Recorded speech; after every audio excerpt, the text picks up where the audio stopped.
Hello, hello, bonjour ou bonsoir, dépendant de l'heure à laquelle vous verrez ceci, et bienvenue à nouveau sur notre chaîne Camertop. En espérant que vous vous portez bien et surtout que vous êtes d'humeur à parler de célébrités camerounaises et aussi de célébrités footballistiques par ricochet, venez avec nous découvrir pourquoi est-ce que Samuel Eto'o devrait près d'1 million d'euros au fisc espagnol.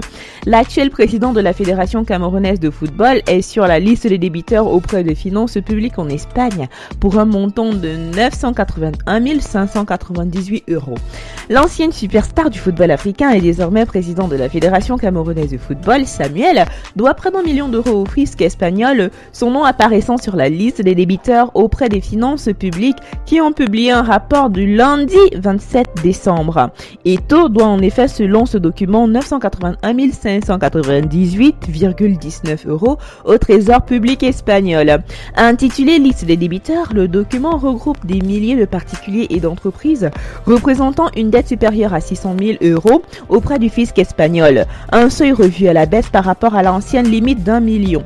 La liste comporte par conséquent davantage de noms avec un total de plus de 7 200 en 2021 contre 3 400 en 2020. Contacté par l'agence France Presse AFP, le fisc n'était pas autorisé à donner plus d'informations, notamment sur l'origine de la dette, et ne pouvait pas dire si Samuel Eto'o apparaissait pour la première fois sur cette liste dont les critères viennent de changer.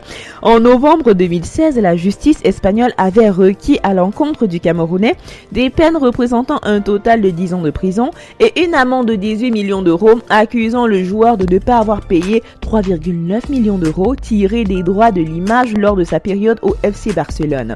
L'ancien buteur des Lions indomptables, 40 ans, qui a notamment joué de 2004 à 2009 au FC Barcelone, a été élu le 11 décembre à la tête de la Fédération camerounaise de football.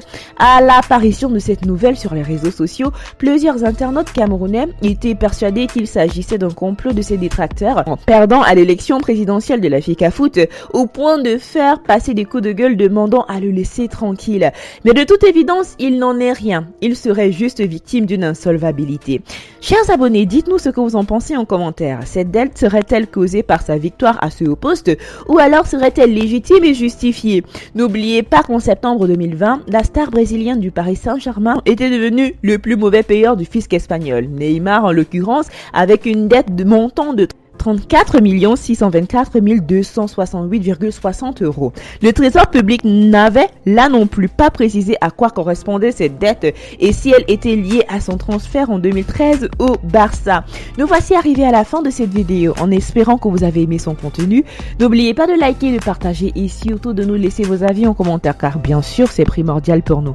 N'oubliez pas non plus de cliquer sur la cloche de notification afin de recevoir de nouvelles notifications à chaque nouvelle vidéo postée. D'ici là, portez-vous bien et rendez-vous pour du nouveau contenu. Bye!